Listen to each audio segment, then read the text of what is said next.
Hello everyone, thanks for checking out this video about Star Wars Legion. This was originally recorded for my friends over at Gongai Games and is shared over on their channel. I did this as a thank you for them being just an awesome LGS. They're my LGS, they're where I get all of my product. Please check them out at www.gongai.com. And you can use code Commando10 at checkout for 10% off your purchase. It's good for all Dice Commando followers. Thanks for watching this video, and go Commando.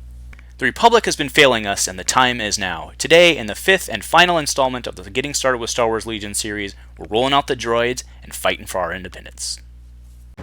For the rebellion! For Alderaan! Incoming! I'm hit! Stormtrooper! Watch those blasters! Ah! Imperial officer, take him out! Sniper, get down! Defeat is unacceptable. Lord Vader will not be pleased. Kenobi, take him down! Get down! Battle droid, knock him down! Grenade! Grenade! We've got droidicas. Take out that destroyer droid. Watch those wrist rockets! That's another one. Dead or alive, I get paid either way. The Confederacy is in control of the command post. Incoming explosive! Take cover! Darth Vader!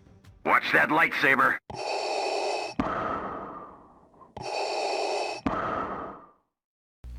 Hello everyone, thanks for joining me again today for a discussion about the CIS, or the Separatist Alliance.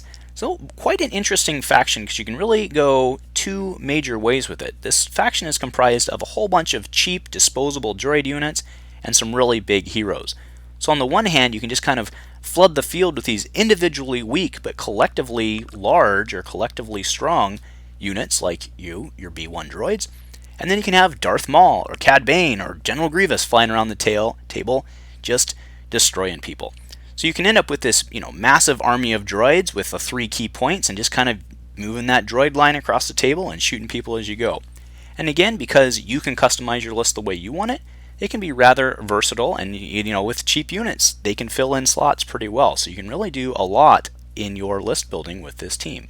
So as always, I recommend that we start with the core set. Aside from getting us our normal stuff, you're going to get General Grievous himself. Now, General Grievous is a core set exclusive, and General Grievous is no joke.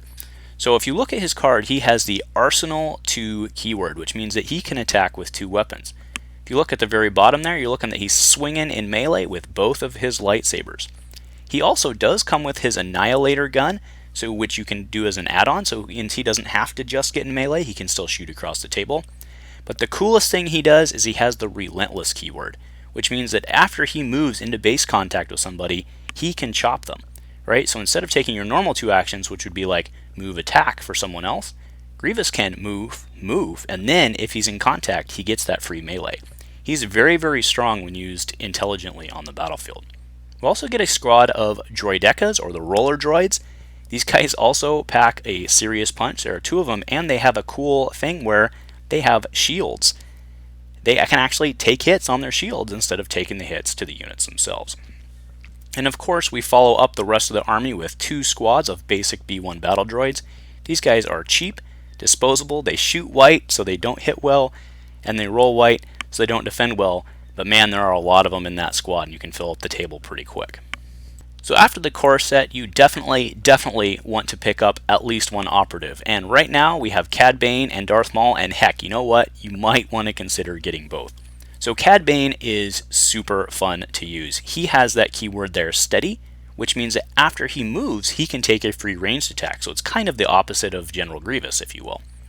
But what this means is that he can move, get a free shot in, and then move again.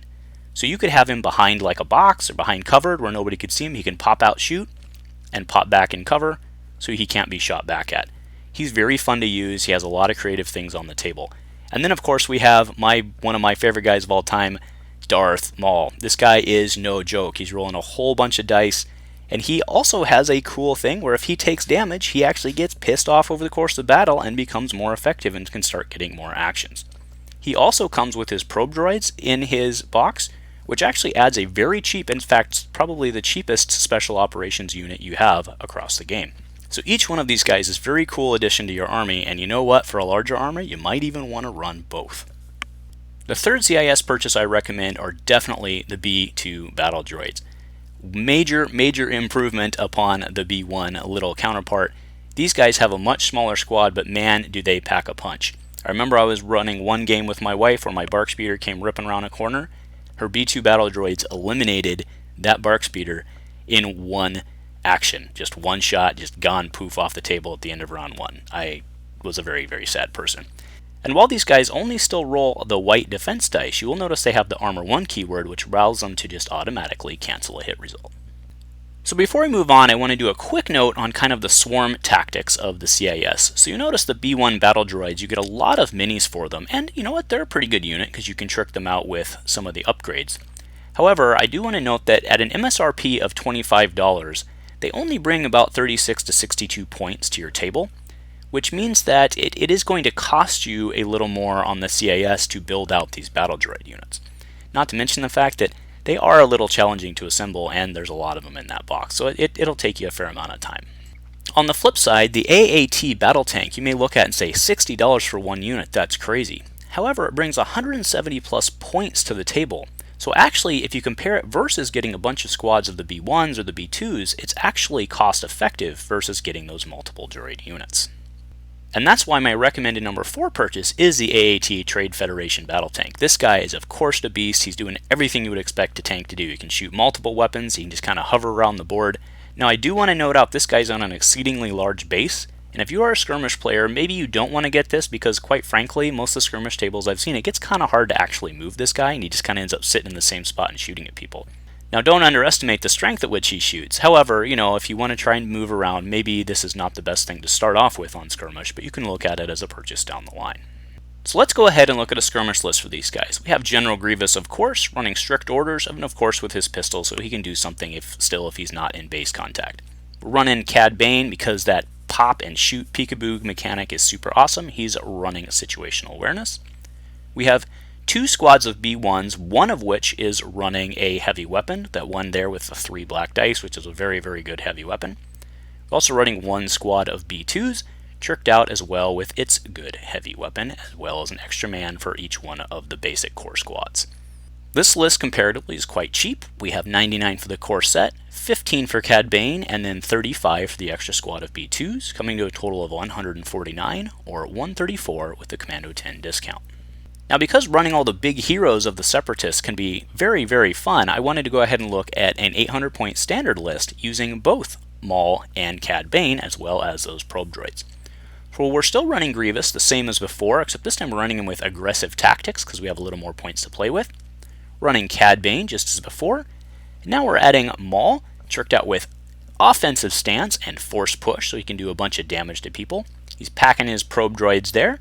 We have the same 2 squads of B1s and we have the same squad of B2s, but we've also added in just a naked squad of droidecas just to add additional stuff in the field. Roll those guys in the middle, start shooting, and your guys can move around and start damaging those clones. The cost of this particular list only increases by $20 because all we have to do is just add Darth Maul. So that brings it to a total of 169 or 152 with the Commando 10 discount. So that concludes today's video about the CIS and its multi-tactics, and it also concludes this entire video series. It's been a pleasure here talking to you and telling you about why Legion is a great game. Remember, if you have any questions at all, please leave them in the comments below. Myself or the Gun Guy guys will be right with you. Thanks very much for watching and staying with us. If nothing else, guys, see you on the table.